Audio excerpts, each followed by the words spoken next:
Bom dia, boa tarde, boa noite. Eu sou o professor Rafael Marinho e vamos falar sobre a arte no mundo medieval. De um lado magro, do outro gordo. De um lado jejum e abstinência, do outro banquetes e gula. Jacques Le Goff, uma história do corpo na Idade Média.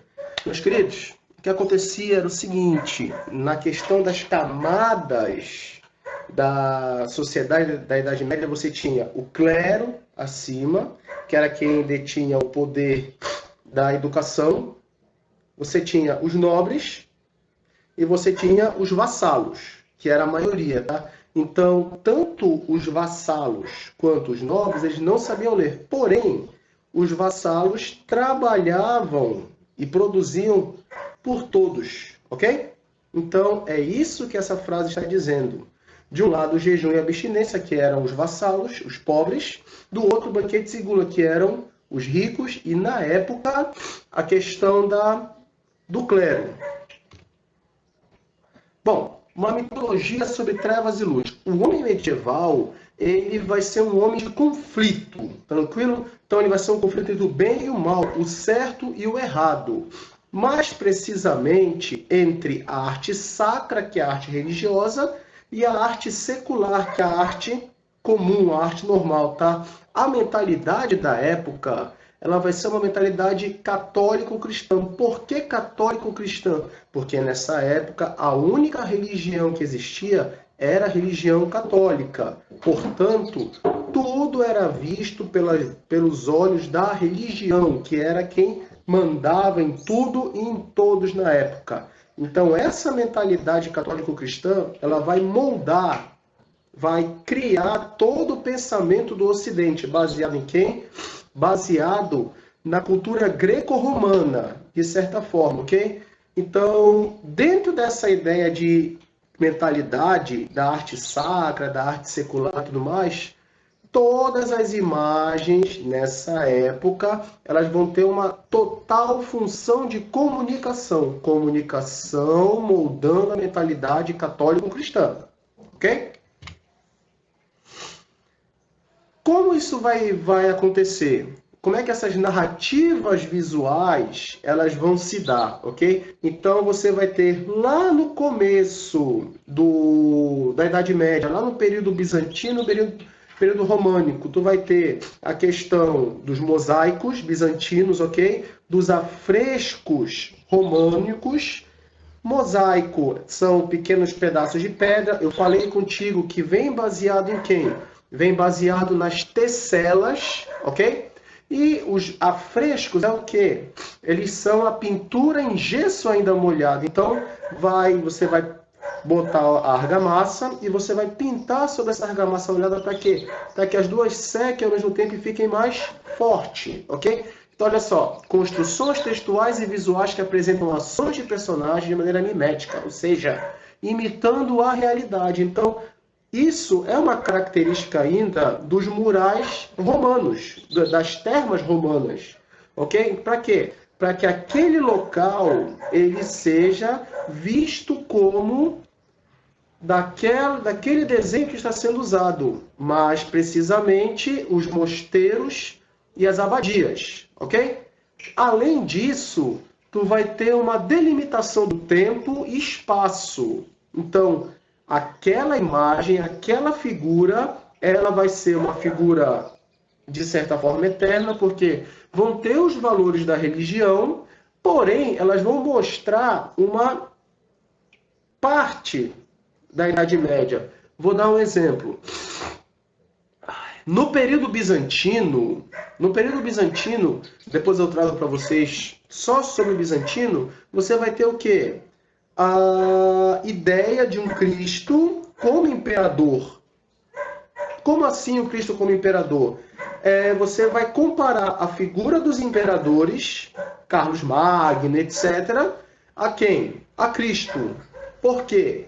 Porque ali você não tem o sofrimento de Cristo.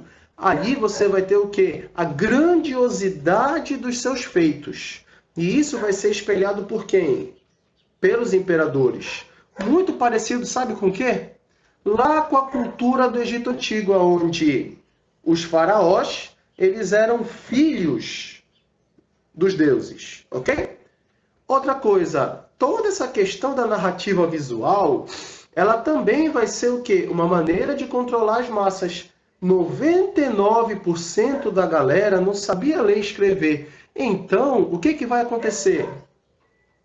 O clero vai escrever em latim, vai delimitar as imagens para quê? Para controlar as massas.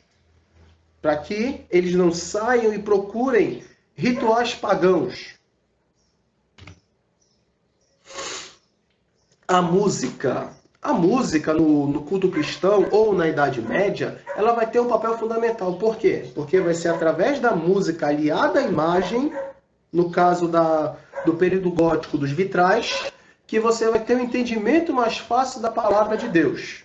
Então, vai ser um exercício para o espírito. A música, uma coisa que é importante dizer bem aqui, a música, ela vai ser apenas cantada, porque os instrumentos musicais não são de Deus, apenas a voz humana, ok? Então, elas vão ser cantadas em latim, que é a língua da igreja, e São Tomás de Aquino, ele dizia, mover os ânimos à devoção. Então, quando você canta, você está movendo aquilo, o seu interior à devoção, a algo, a alguém, a sua fé.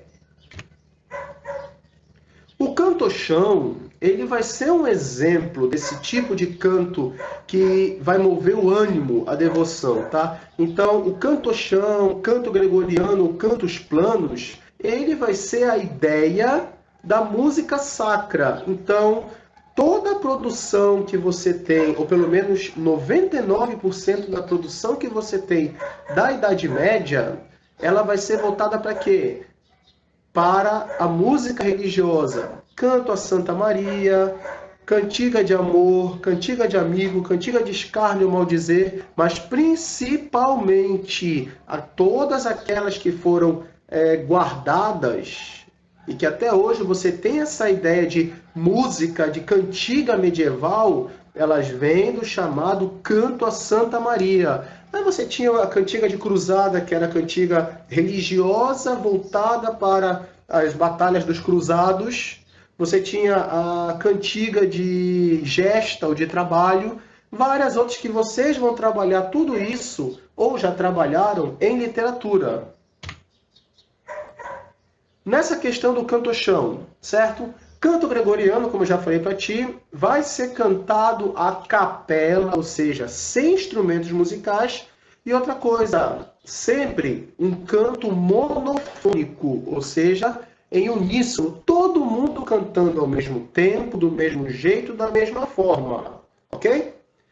Mais tarde, já no Renascimento, a gente vai ver isso mais tarde, tu vai ter o quê? Tu vai ter o canto polifônico, então você vai ter uma voz solista, uma voz que vai se sobressair da massa musical, tá? Aqui eu tenho uma imagem do chamado monge copista, tranquilo? Quem eram os monges copistas? Eles pegavam toda a ideia de textos da Grécia Antiga e traduziam. Traduziam para onde? Para o latim. Para quê? Para que assim tivesse um controle maior daquilo que estava sendo visto. Uma outra forma de trabalho que você vai ter para disseminar toda essa cultura católico-cristã é a chamada arte em livros, tá? Ou as iluminuras, tá certo? Então, essas iluminuras, elas vão ser feitas a partir do formato de justaposição, ou seja, eu vou pegar o texto e acima do texto eu vou colocar a imagem. Para quê? Para explicar o que esse texto está colocando. Ok? Por quê? Porque esse tipo de imagem, ele vai ser usado o quê? Ele vai ser também consumido pela nobreza. Só que a nobreza não sabia ler e escrever. Então eles tinham que identificar através da imagem. Vamos lá. Combinavam elementos que, quando postos lado a lado, conduziam o observador ao sentido real da história. Então, esses desenhos aliados ao texto, eles vão te dar o quê? Um sentido de leitura. Ok? Iluminuras, como eu já falei, que são os desenhos que explicam o texto. E nessas iluminuras você vai ter muitos detalhes em pouquíssimo espaço, basicamente do lado da folha ou então no meio, que você vai ter elementos para quê? Para mostrar essa imagem, para mostrar essa forma de pensar. Aqui eu tenho uma página, tá, do Codex IO, aonde ele vai mostrar o quê? Ele vai mostrar os livros que eram permitidos na época, ok? Por quê? Porque você tinha vários códices ou codex que mostravam, que colocavam essa ideia de proibição, tá certo? Então, qualquer dúvida, eu estou à disposição. Fiquem com Deus.